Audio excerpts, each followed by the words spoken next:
are not going to stop that work. Thank you, Senator Blumenthal, and I yield back. Thank you, Congressman Garcia. I'm going to introduce the witnesses and then call on them for your testimony.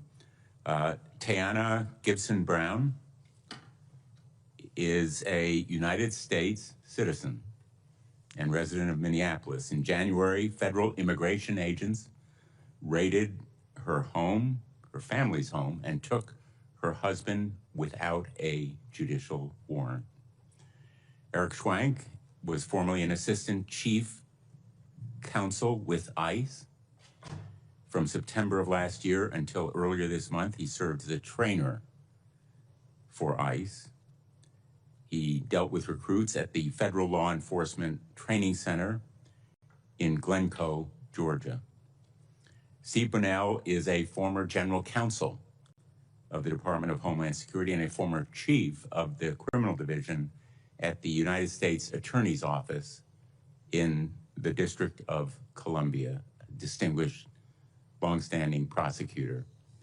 We welcome all of you, and Ms. Gibson Brown, if you would please begin your testimony. I'd like to start by saying thank you for the invite to be here to tell my story. I would also like to start by saying 12/29 was the date my husband checked in with ICE. He had another appointment at on January 26th. This all happened on my oldest son's birthday. My name is Teyana Gibson Brown, and today I stand before you not just to speak, but to bear witness. I am here to share a deeply personal and painful experience, how me and my family's Fourth Amendment were violated.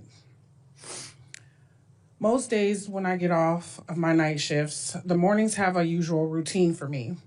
I know what to expect, and I expected the same routine of my morning on January 11th. I got off of work around 7:30 a.m., got home, and went to sleep at around 8:30. Except on this day, I was woken up to my husband, Garrison William Gibson Brown, at around 9:30 a.m., telling me that ICE was outside of our home, banging at the door. The second I woke up, I could tell how terrified my husband was. This fear intensified when the constant banging at the door woke our 9-year-old daughter, Miss Anna, up. And from there, the fear only intensified. Garrison went to the door and asked the officers through the closed door about why they were at our home. Followed with this, he asked them if they had a warrant. The officers at the door told Garrison that they did have a warrant, and it was signed by a judge. When Garrison asked to see the warrant, the officer simply ignored his request. Although my husband and I may not be experts in the legality of some situations, we are aware of the fundamentals and understood how the Fourth Amendment shielded us from arbitrary government searches and seizures. Given this, my husband repeatedly requested to see the warrant. The circumstances outside of our home only intensified. We knew our rights, though. We knew no one could just barge into our homes without a warrant because this space was ours. The officers started surrounding our property. Our neighbors and other protesters started gathering around, demanding that the officers leave. There was patent fear that filled our home. Although me and Garrison tried to calm ourselves down, knowing that no matter what, our constitutional rights could not be breached by authorities that claim to be law enforcing bodies themselves. In no time, the scene only became more violent. Officers from the truck started shooting pepper spray at the protesters. Amid all of this, but 10 officers approached my front door. They looked like SWAT agents, holding each other's shoulders like a barricade. One of them grabbed a protester that was in the front of my yard from the front of his neck and the back of his head and slung him in the icy ground. The officers walked up to my door and started ramming the door. They hit the door 3 times until the door popped open. My stomach fell. I heard the door pop and I realized we were no longer protected. Far away from ever experiencing anything like this. We've never known anything of the sort. The officers stood at the door and they were pointing their guns at us. 10 officers that were all armed were standing in front of me and my family. Words can never be sufficient for me to portray what sorts of horror we felt in this moment. I stood between the officers and Garrison, and I asked the officers yet again to show me the warrant. Despite all of this, they did not show me anything. My daughter and my little cousin, both children, were rushed in the room by my sister and were told to hide in the closet. The fear in my daughter's eyes is something you can't imagine. Thank you. Thank you very much. Mr. Schwank.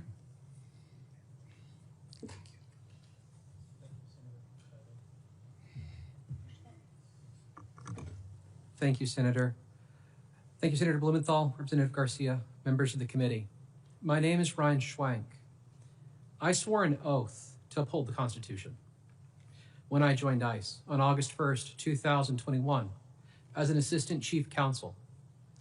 I followed that oath for 4.5 years, working side by side with ICE officers. And I followed it when I resigned on February 13th, 2026, a little over a week ago, so that I could speak to you today. I am here because I am duty-bound to report the legally required training program at the ICE Academy is deficient, defective, and broken.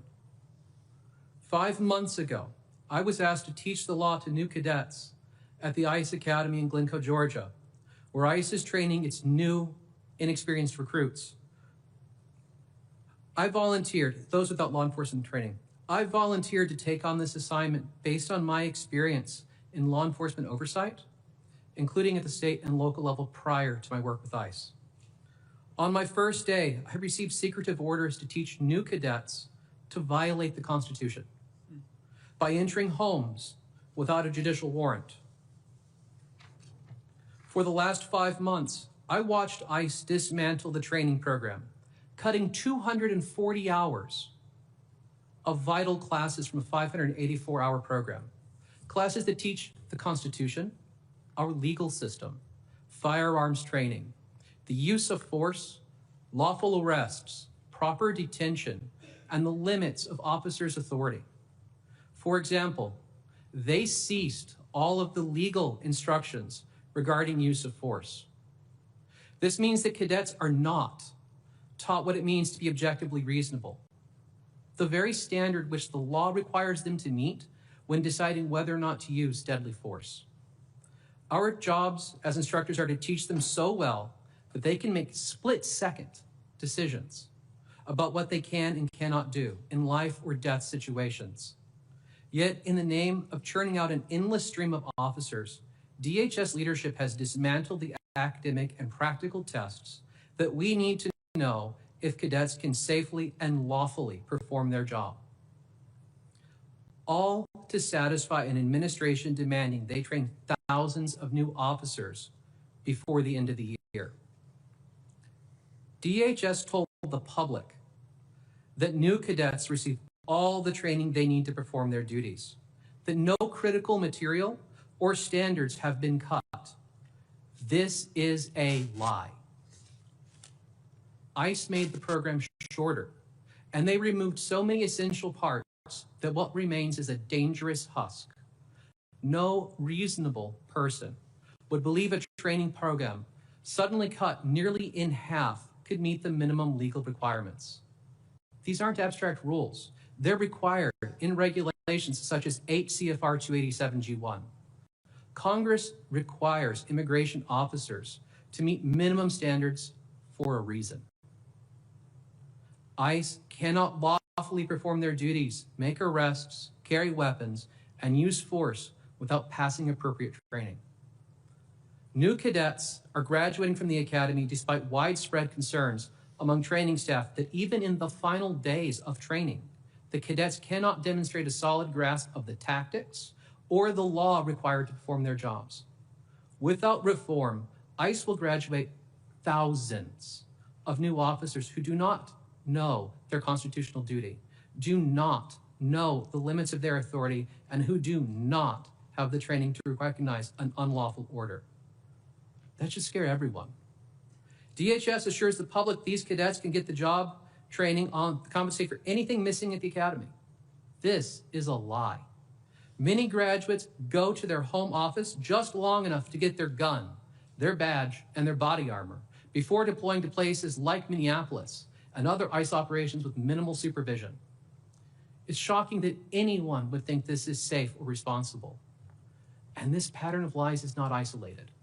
It extends beyond the training program to include deceiving Congress and the public about the rules followed by ICE officers once they graduate. On my first day at the academy, I was instructed to read and return a memo in my supervisor's presence, which claimed ICE officers could enter homes without a judicial warrant. The acting ICE director authorized the very conduct that DHS, in its own 2025 legal training materials, had called the chief evil against which the wording of the Fourth Amendment is directed. That is, physical entry of the home without consent or a proper warrant. Never in my career had I ever received such a blatantly unlawful order, nor one conveyed in such a troubling manner. Incredibly, I was being shown this memo in secret by my supervisor, who made sure that I understood that disobedience could cost me my job. ICE is teaching cadets to violate the Constitution, and they were attempting to cloak it in secrecy by demanding that I lie about it. I am here to convey to the public the danger that is being created at the ICE Academy. I know from my conversations with many facility members, many of the faculty, that I am not alone in my fear. Law enforcement is a deadly serious business. It is not a place for shortcuts. Deficient training can and will get people killed. It can and will lead to unlawful arrests, violations of constitutional rights, and a fundamental loss of public trust in law enforcement. ICE is lying to Congress and the American people about the steps it is taking to ensure its 12,000 new officers faithfully uphold the Constitution and can perform their jobs. I'm grateful for the opportunity to speak to you today and happy to answer any questions you have now or in the future. Thank you for your attention. Thank you, Mr. Schwank. Mr. Bunnell. Thank you, Senator Blumenthal, Representative Garcia, and the members of the committee, both for your leadership on immigration issues and for giving me an opportunity to speak with you today. My name is Steve Bunnell. I was the General Counsel of the Homeland Security Department from 2013 until 2017. I previously had served 17 years as a career federal prosecutor, including several years as the chief of the criminal division in the U.S. Attorney's Office here in Washington, D.C. I am one of 6 former general counsel and acting general counsel of DHS who recently co-authored a guest essay in the New York Times disagreeing with ICE's new policy of relying on administrative arrest warrants to forcibly enter private residence to arrest someone for a civil immigration violation. The 6 of us included top DHS lawyers from the Bush administration, the Obama administration, the first Trump administration, and the Biden administration. This is a group that doesn't agree on policy issues always, but we all agreed on this point. The judicial warrant is a requirement of the Fourth Amendment, and it applies to ICE just like it applies to every other federal, state, and local law enforcement agency. What also united and frankly offended all of us who signed that New York Times op-ed was the current general counsel characterizing career DHS lawyers as, quote, deep state operatives with some sort of hidden agenda to undermine the department's mission. This is a cheap shot, and it's wrong. It's not the so-called deep state that for decades has kept ICE from entering a home using just an administrative warrant. It is the Fourth Amendment of the Constitution and the lawyers who took an oath to support and defend it. During our time at DHS, the 6 of us worked with thousands of DHS lawyers. Those lawyers sought to ensure that DHS's actions are lawful and to protect the constitutional rights of the people DHS agents encounter during operations. To smear career lawyers as deep state operatives for giving legal advice that is faithful to the Constitution is not only offensive, but also dangerous. It sends a message. If you give your best professional advice and urge the department to respect the law, you will be attacked for doing your job. It is a basic principle of the Fourth Amendment that searches and seizures inside a home without a judicial warrant are presumptively unreasonable. Indeed, as Mr. Schwank just said, the Supreme Court has stated that the physical entry of the home is the chief evil against which the working of the Fourth Amendment is directed. The law is also clear, as Representative Garcia pointed out, that, the law is also clear you can't enter someone's home without a warrant that's been issued by a neutral and detached magistrate or judge. In other words, the police can't sign their own warrants. This is a basic check and balance against tyranny, and also a recognition that in the competitive enterprise of law enforcement, even a good, well-intentioned police officer is subject to the natural human biases that we all share, and therefore needs the approval of a neutral and independent judicial officer before taking an action as consequential as a forced entry into a person's home. And as Representative Garcia noted, it's important to point out that in the context of immigration enforcement, the Fourth Amendment says the people have the right to be protected from unreasonable searches and seizures. It doesn't say citizens, it says the people. It's thus well established that the Fourth Amendment applies to everyone within the physical boundaries of the United States, including immigrants who are not lawfully present. ICE claims that its general statutory detention authority combined with a final removal order by an immigration judge is sufficient to satisfy the Fourth Amendment. But that argument doesn't work. Immigration judges are not neutral and detached judicial officers within the meaning of the Fourth Amendment. They work for the executive branch and are subject to the control of the president and the attorney general. Immigration judges also lack the statutory authority to issue warrants, either for an arrest or for a search. I'm happy to flesh out these points and others during my testimony. In closing, I urge the Homeland Security Department to adhere to the Constitution and to end the un-American practice of conducting forcible entries into homes without judicial warrants. Thank you. Thank you, Mr. Bunnell. We have been alternating the gavel and the questioning. I'm going to ask Congressman Garcia to go first. I will follow him, and then we're going to go back and forth between the House and the Senate colleagues who have joined us here. And we'll have 5-minute rounds. Thank you, Senator Blumenthal. Of course, I want to thank our witnesses again for being here. Really important testimony. Particularly want to thank, Mr. Schwank, your courage for coming forward, and your story, I think, is just obviously so important. I just want to thank you for pointing out how critical it is that we are following the law and the Constitution. And I want to just also make something really clear. This is also about safety in your own home. This is about ensuring that every single American feels that their home is a place for safety for themselves and for their family. Now, Ms. Gibson Brown, you experienced the results of the Trump administration's new unconstitutional policy in person, and it was an attack on your own home and your own family. And I want to thank you for telling your story. And the American people should understand and see exactly what this looked like in practice. Now, with your permission, we have asked to show a video so that people can understand what actually happened and what the federal government actually did to you. So this video is, because it's a short minute, we're going to play it real quick on the screen.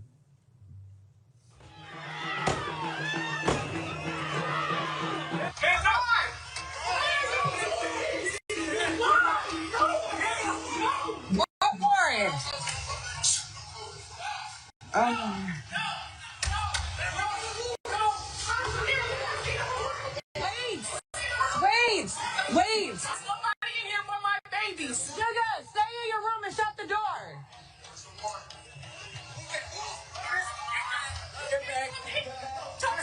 Sis, I'm not even touching nobody. Get your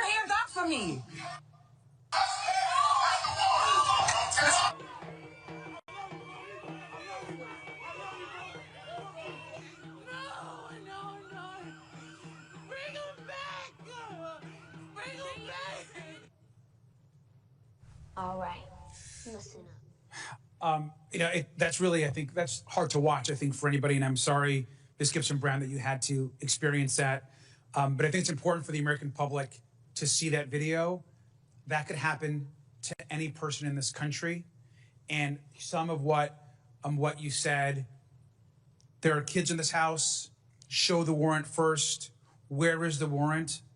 Shameful what you had to go through and your family had to go through. Now, Ms. Gibson Brown, you are an American citizen, is that correct? You asked for a warrant, is that correct? Yes. And did they show you a valid warrant signed by a judge? No, they did not. They did not. Now, Mr. Schwank, before this new policy that you reported about, would it have been legal for these officers to come into Ms. Gibson's home without a warrant signed by a judge? Thank you, Congressman. No, the answer is it would not have been legal either before or after this memo came out for them to go into that home. Thank you. Now, Ms. Gibson, ICE brought overwhelming military-style force into your home. Is that not correct? Correct. They forced their way into your home with no warrant, correct? Correct. They put your children in danger. Is that how you felt? Yes. Can you think of any justification why this level of force, military force, would be needed to forcefully enter your home? No, I can't think of any.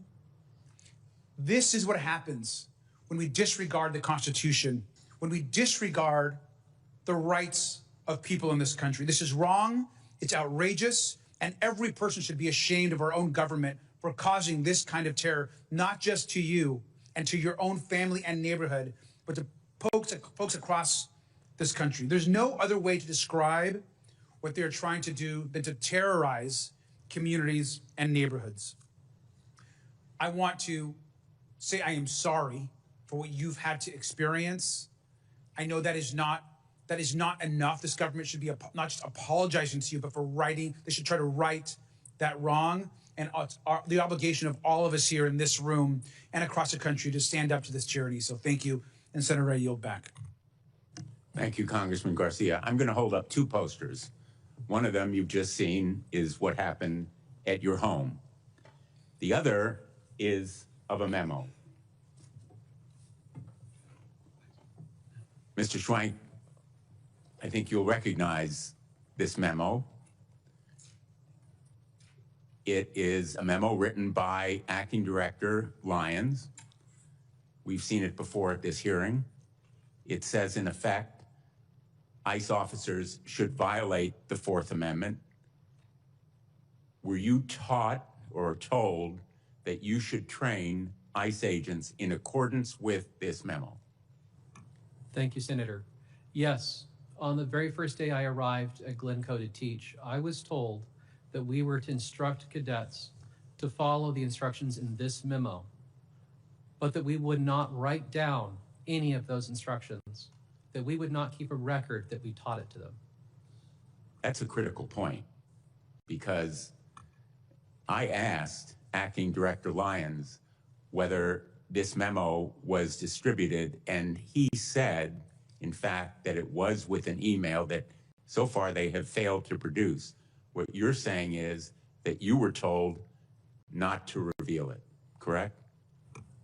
Thank you, Senator. Yes, I was told not to discuss this memo. In fact, when it was shown to me, I was told not to take notes on it, that I was not allowed to write down any part of it. And for the record, as an attorney for ICE and someone who routinely receives memos and memoranda issued by the agency, this had never crossed my desk before I arrived at the academy.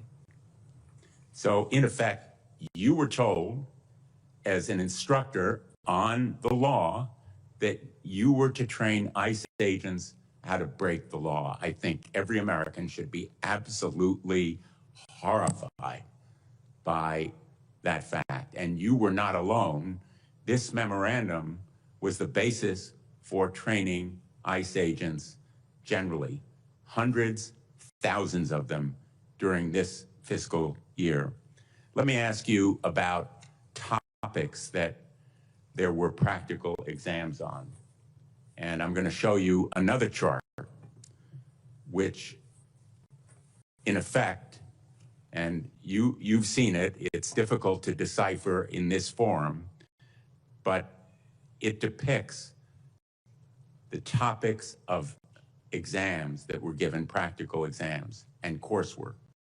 You've testified as to the reduction. Is it a fact that there was an elimination, not just a reduction in hours of training by almost half, but also on critical substance matters, topics that should have been trained? Thank you, Senator. That is accurate. What you're looking at on those two charts, the shorter one is the amount of testing that's given now in practical exams. The longer one are the practical exams that were given by ICE in its training program before the current surge training course. Those exams that you see there, the longer list, every single one of those was designed to test whether or not cadets could apply in the real world the things they were learning in the academy. Vital lessons on things like how to use their firearms safely, how to encounter an individual they intended to detain, much like Ms. Gibson Brown's husband. Classes that teach them how to do their job safely and lawfully were removed from testing. And what testing was left was reduced or essentially neutered by the way it was given. Tests that were designed and written to be closed book, where cadets were tested on what they could remember, because again, go back to, I said this earlier, officers have a split second to decide something. So everything we do is oriented to giving them that split second to act, and they have to know everything for it. We took away the ability to test whether they could. But what those ICE officers did to Ms. Gibson Brown, what they did to countless people in Minneapolis, what they are continuing to do across the country was not the result of split-level decisions. It was the result of a conscious, purposeful, deliberate policy, carefully taught and trained. And in fact, the reduction in training, for example, on pistol use, on use of force, on other vital topics, was regrettable, but the effects were truly shocking. Let me ask you, because just in the time that we've released these documents, DHS has come forth with a statement, I'm going to quote it. Under these new improvements, candidates still learn the same elements and meet the same high standards ICE has always required. No subject matter has been cut. Is that statement accurate, Mr. Schwank? Senator, that statement is not accurate. Not in even the slightest sense. It is untrue. Would you agree? Sir, I call it a lie. Congressman Garcia, if you would call on someone from your side. Thank you, Senator. Representative Ansari. Thank you, Ranking Member Garcia and Senator Blumenthal, for convening both House and Senate Democrats to continue our oversight of DHS's lawlessness and brutality. The Trump regime has used its paramilitary force, DHS and ICE agents, to terrorize communities and families all across the United States. These agents are told to engage in illegal and unconstitutional activity, including illegal use of administrative warrants to invade private homes and mass surveillance to collect data on millions of Americans. Here is just one example. ICE agents breaking down the door of Miss Teyana Gibson Brown without a warrant to arrest her husband, Garrison Gibson. This fascist paramilitary force, particularly Border Control agents and ICE, are completely untrained to conduct police activity in American cities, resulting in chaos and deadly harm to both members of the public, like 𝗟𝗶𝘃𝗲 and Brittany Nicole Good, as well as to officers. It is horrific, it is racist, it is fascist, and it is totally illegal. This is still America. Rules apply and the Constitution matters. Under DHS use of force policies, ICE and Border Patrol agents must comply with the Fourth Amendment's restrictions on the use of force. That is, that agents may only use force when, quote, no reasonably effective, safe, and feasible alternative appears to exist, end quote. Instead, agents are engaging in a free-for-all, shooting, tasing, and pepper spraying wherever they see fit. Secretary Noem should resign in disgrace or be impeached. She will go down in history as one of the worst accomplices to this massive abuse of power. We need to rein in ICE and hold the Trump-Epstein regime accountable for its crimes. Now, I want to turn to our witnesses, and I want to thank all of you for being here today and bravely speaking out to shine a light on these abuses. My first question is for Mr. Bunnell. Yes or no, in the absence of an emergency, are ICE and Border Patrol agents legally allowed to knock down someone's door without a judicial warrant and probable cause? They are not. And yes or no, also for you, have ICE and Border Patrol agents acted illegally in forcing entry to private homes over the past year without judicial warrants and probable cause? Based on the reports that we've seen today and what we've heard about, it sounds like they are, yes. And Ms. Gibson Brown, yes or no, did federal agents present a legal judicial warrant to you when they broke down your front door with a battering ram and entered with guns pointed at you while your daughter was home? No, they did not.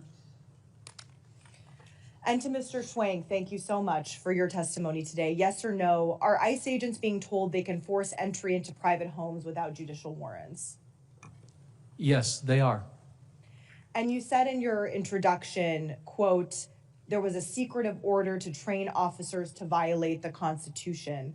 Yes or no, ICE agents are being directed to break the law and violate the Constitution with such directions? Yes, they're being instructed to violate the law and enter homes using the I-205 warrant process, which is just a permission slip. It's not a real judicial warrant. Thank you. What we are seeing around the country is an authoritarian police state, the kind created by a shameless authoritarian, Donald Trump, to preserve and expand his power at the expense of our constitutional rights. I will not stop fighting against this fascist paramilitary force. And again, I want to thank the witnesses for your bravery and for your testimony and for your patriotism today. Thank you. I yield back. Thank you. Senator 𝗟𝗶𝘃. Thank you, and thank my colleagues for this important hearing today.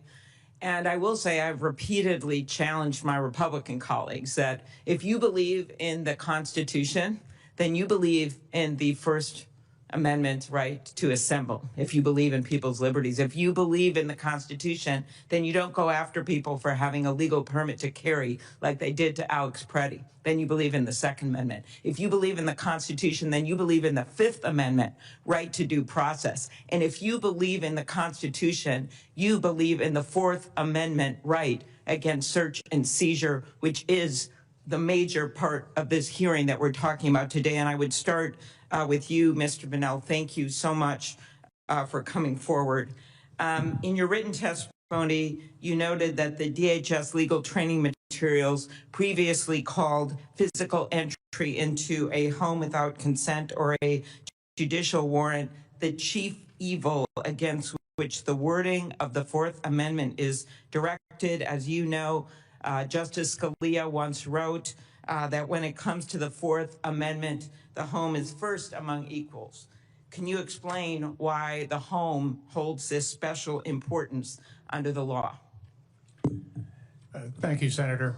The Supreme Court has spoken to this numerous times over the decades and centuries. The home is the core thing that is at the heart of the Fourth Amendment protections. It's the sanctity of the home. It dates back to the traditions in England before the Declaration of Independence and the sort of notion that a man's home is his castle.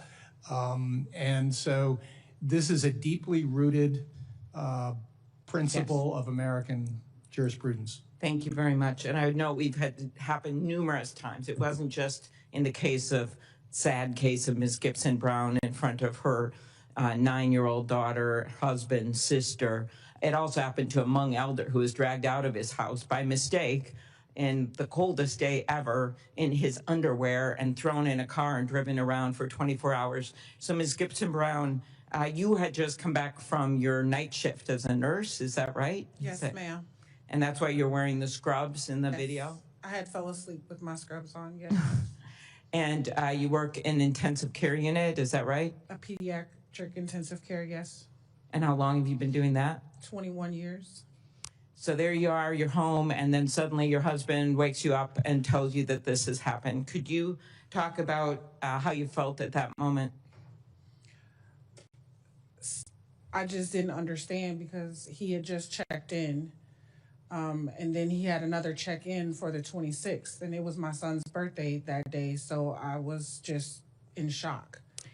And is it true then that Judge Bryant, who used to, for my colleagues should know this, he was a assistant U.S. attorney, worked as a prosecutor, and then in the last few years, this went through a confirmation hearing and became a federal judge. He's the judge that then issued an order that this was illegal, what happened to you. Is that correct? Yes. Thank you.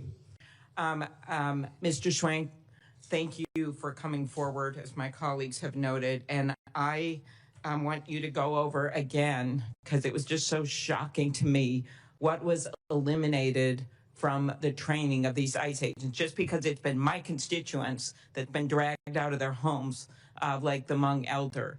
And it is my constituents that have seen repeatedly the racial profiling and this illegal use of force. Tell us what was omitted, taken away from this training when our colleagues in the last few years, coinciding with last summer when they gave them an extra $75 billion.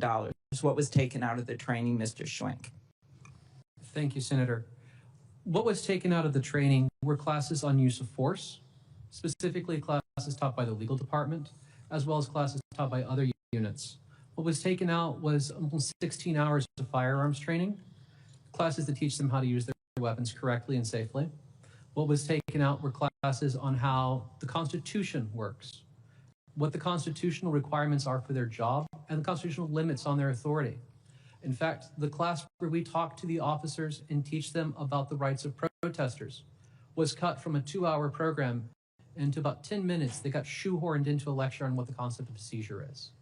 There are others. There are many other classes that were cut, but I think these are the most critical for your question. Thank you. Thank you, Senator Klobuchar. I'm going to call on Representative Randall. Thank you so much, Senator. And thank you to our witnesses for being here today to shed light on the blatant disregard of the rule of law that we have seen from this administration. They're executing illegal warrants in violation of the Fourth Amendment, preventing members of Congress from exercising their lawful congressional oversight duty, and failing to uphold tribal sovereignty by rounding up and detaining tribal citizens. I visited the Northwest Detention Center in my district 6 times to ensure that immigrants are being treated with dignity, with humanity, and with care. And what I've seen on each and every visit is a stark reminder of the chaos, the pain, and the confusion at the hands of Donald Trump, Stephen Miller, and Kristi Noem. And what happens when policy is developed from a place of hate and not a place of facts. I've heard report after report of the denial of basic rights within the facility in my district, and twice I've been illegally denied entry when attempting to conduct an unannounced oversight visit to further investigate these concerning reports. And we know that this is only one of the many ways in which this administration is acting illegally. There are 12 tribal nations in my district, and I've heard concerns from so many of them about how ICE and CBP are racially profiling tribal citizens and detaining them, people who are indigenous to this country. I've had tribal citizens tell me they're sending their kids to school with their tribal IDs on them out of safety and fear. And when tribal members show their tribal IDs to ICE and CBP, those officers lack any understanding of tribal ID cards. Last week, Secretary Noem wrote to tribal leaders claiming that no enrolled tribal citizen has been detained and that no ICE operations have occurred on tribal lands. And this is a pure lie. She's calling every tribal citizen who has spoken out about their experience liars, and it is disgusting. Mr. Bunnell, how are ICE and CBP educating and training officers and agents on the United States government-to-government relationship with Indian tribes? I might want to punt that one to Mr. Schwank in terms of the training. Yeah. I'm not familiar exactly with, how that topic is covered. I will say it was not an issue that percolated to the upper ranks of the department during my time there. And frankly, your description of it is quite concerning in a way that I hadn't heard before. So thank you for raising it. Yeah. Thank you so much. We've continued to hear concerns, not just in my district. When we were in Minnesota, I heard the same thing from tribal leaders there who were looking out for and advocating for the safety of constituents, of their neighbors, of tribal members who, are stopped because they are brown and forced to prove that they are not only indigenous to this land, but that they are citizens. This may be a question for Mr. Schwank also. Given that some tribal leaders have encouraged their members to carry tribal IDs to show ICE and CBP in case they're detained, do you know, are ICE and CBP agents trained on how to identify a valid tribal ID?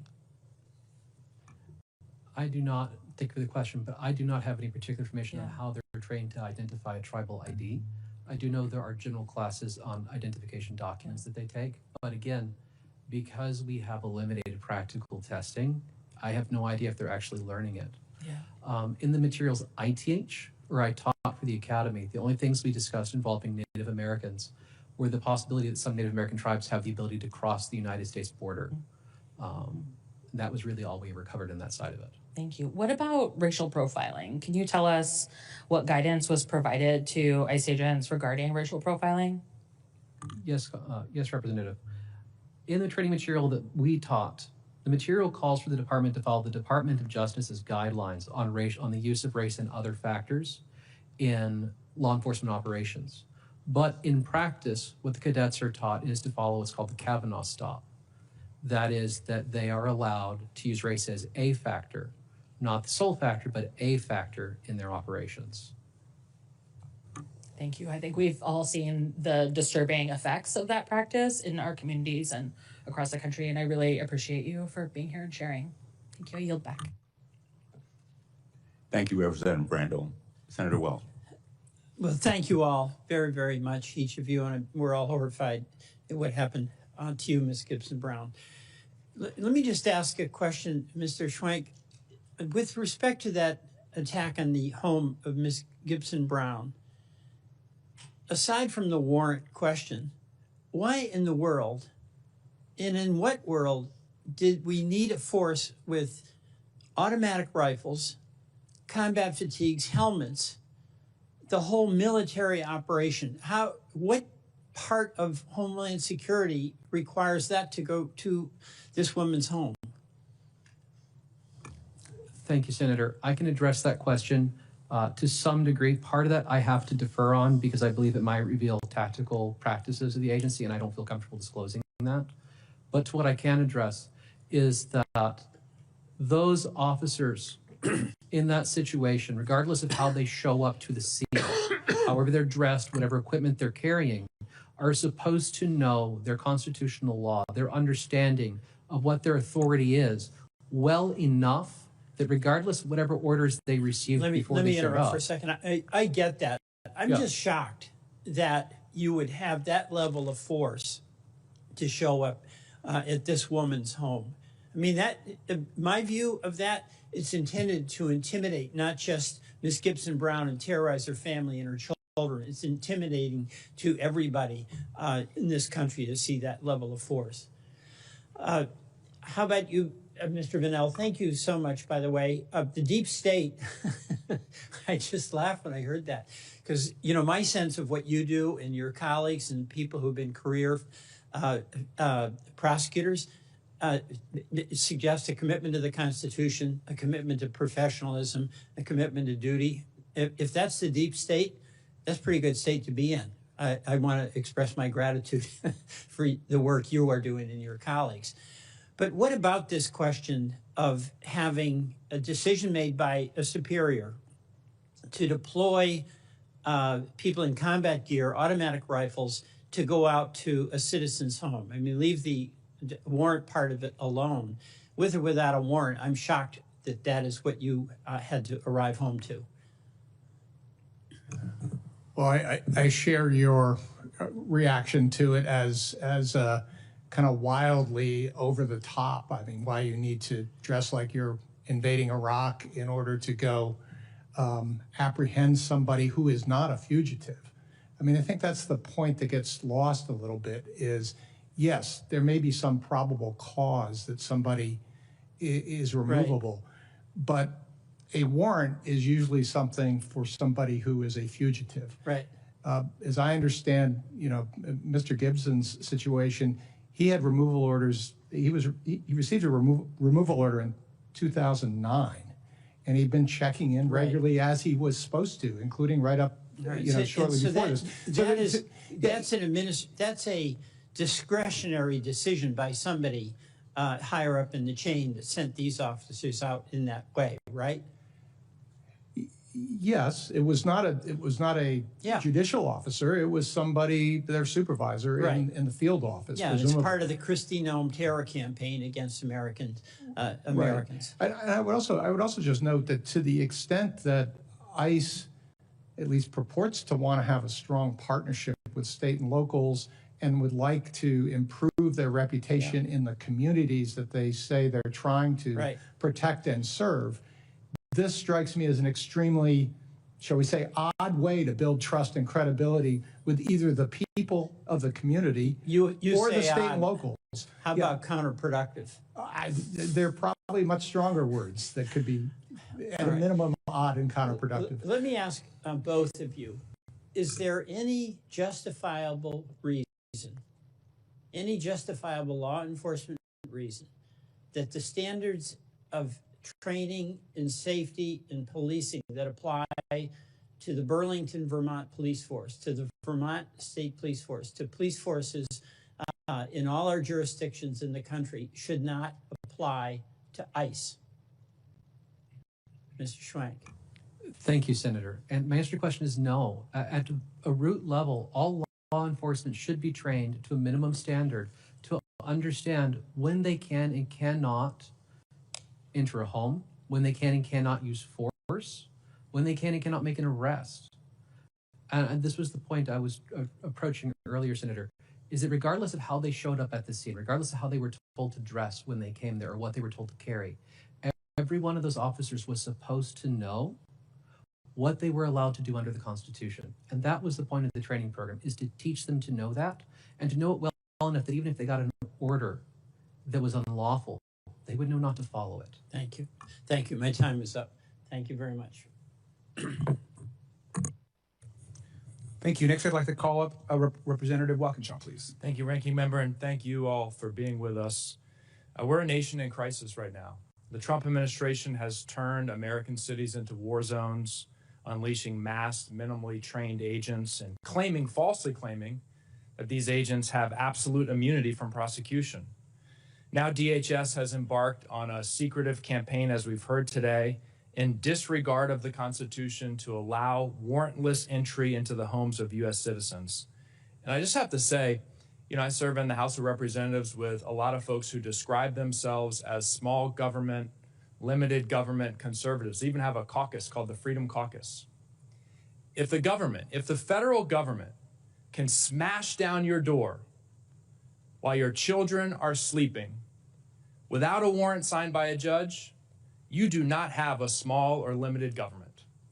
And if you allow that, if you countenance that, you do not believe in freedom. The action these agents are taking are abuses of civil liberties that stem from a central truth. Secretary Nome's Department of Homeland Security believes it is above the law. Judges across the country have documented this lawlessness, including the Honorable Patrick Schiltz, a Republican-appointed federal judge in Minnesota, who identified at least 96 court orders that ICE violated across 74 cases. We have lawyers here today with DHS experience and a U.S. citizen testifying that when the department cannot bend the legal system to accommodate its brutality, it bypasses the law entirely. In May of 2025, as we heard, ICE Director Lyons issued a memo authorizing officers to forcibly enter homes without a judicial warrant in violation of the Fourth Amendment. They were told they could rely on a quote-unquote administrative warrant, nothing more than a piece of paper signed by a supervisor, to use the pejorative that some of my Republican colleagues use, an unelected bureaucrat. A piece of paper signed by an unelected bureaucrat. The secrecy is actually illuminating. It shows that this administration doesn't see itself as subject to our legal system. Rather, it decides to ignore the law behind closed doors and hope that no one notices. We have concrete testimony today from Mr. Schwank that DHS has knowingly jeopardized the safety of Americans by systematically dismantling the training designed to educate ICE officers on the legal limits of their authority, including the Fourth Amendment. The decision to ramp down training while simultaneously authorizing unconstitutional searches are deliberate choices in support of President Trump's lawless and inhumane campaign. This is why Secretary Noem should resign, should be fired, or should be impeached, and why this Congress must ensure independent oversight of DHS's actions. That reform has to include a return to targeted enforcement that relies on lawful warrants, an end to masked officers, protections for sensitive locations, use of force standards, body cameras, and humanitarian standards for individuals in DHS custody. To quote Judge Schiltz, ICE is not a law unto itself. I want to ask Ms. Gibson, did the federal agents know that there were children inside your home when they broke down your door? Yes, I stated that to them. Can you share with us, and I remember watching the video after the incident, and I was struck by your composure, but I could also hear the fear in your voice. I think you said, my babies are in the house, or a baby's in the house. Can you share with us the impact that this incident has had on those babies, those children who were in the home? My daughter is terrified of everything. Every little knock on the door, she'll scream, "Mommy, mommy, calm down, it's okay. She's in therapy." It just shouldn't have happened, especially if he had an appointment to check in. They could have taken him into custody then. To do all of this to traumatize her, me, and my whole family, it's too much. Thank you for being here. I yield back. Senator Cortez Masto. Thank you. Thank you all for being here. And I want to follow up because I was going to ask this as well, because people forget. They see the moment that it happens, then they forget what happens afterwards to the family and the children. And for your daughter and cousin and everyone else who experienced it, how are they feeling now? They're still in fear. She calls me, today she called me 12 times just to make sure I was okay, make sure I was safe. It's just, she just fear everything now. She's seen them down the street from her school, and we had to go pick her up because she's full panic. Yeah. And can you talk a little bit about even the chilling effect that this has had, not just maybe on you and your family, but neighbors or people that find out about what happened? Have you heard from neighbors and others who are also in fear now because of what happened? Yeah, a lot of my neighbors don't go anywhere now. It's like we're in jail in our own homes, too fearful to leave, to go to the store, just fear. Right. And can I talk about, let me ask both Mr. Schwank and Bunnell, sensitive locations. I'm curious, how did ICE handle sensitive locations prior to what we are seeing now, in your experience? And let me clarify, sensitive locations of schools and churches and even the courthouse and where people may be. I'm curious how that has changed. Thank you, Senator. So the answer to that question is that before the current administration, there were strict rules about any attempt to make an arrest at those locations. And those rules basically boil down to don't do it. Why? Don't enter those locations because of their sensitive nature. Because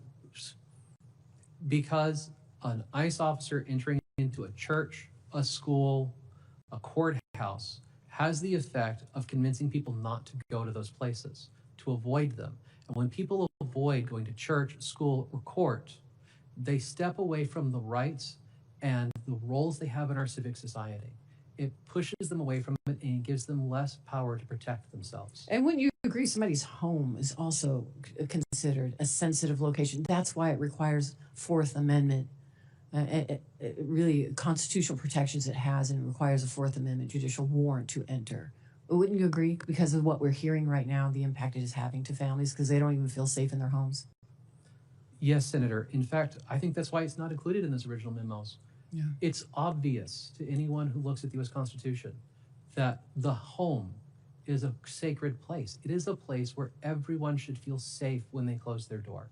And for those that may not be steeped in legal analysis, this isn't criminal. This is civil immigration. This is civil, correct? Yes, Senator. And can you talk? Yeah, yes. Could you talk a little bit about that, please, and why, when we're talking about civil immigration enforcement, it does not require the level of force, and it mandates against the level of force we are seeing right now under our Constitution? Yeah, I actually don't think it makes a difference in terms of the Fourth Amendment, whether it's civil or criminal. You need a judicial warrant. So that's one point. I think there is some confusion, certainly in the public discourse, about what ICE is doing when they're out making these arrests. They are not enforcing criminal law. They're not going after somebody who's a suspected murderer or rapist who's out on the lam, and they're not arresting them so they can be prosecuted and put into jail. They are going out to detain and remove that person out of the country. They're from Mexico. They'll go back to Mexico and they'll be set free. Not to be detained indefinitely. Just as, long enough to be removed, basically. Sometimes that is a long period of time. There are lots of people who are subject to orders of removal, like Mr. Gibson, who are not a public safety risk, who are not a flight risk, and therefore are not detained. They're released into the community with conditions. And, in his case, he was adhering to those conditions for 17 years. These are not, in his instance, these are not the worst of the worst. These are not dangerous people. But they have civil rights. They have constitutional rights just like everybody else. And, one of the things that gets lost here kind of dovetails with the lack of training. All of these agents and the lawyers take an oath to defend and protect the Constitution. It'd be nice if they were trained on what the Constitution is.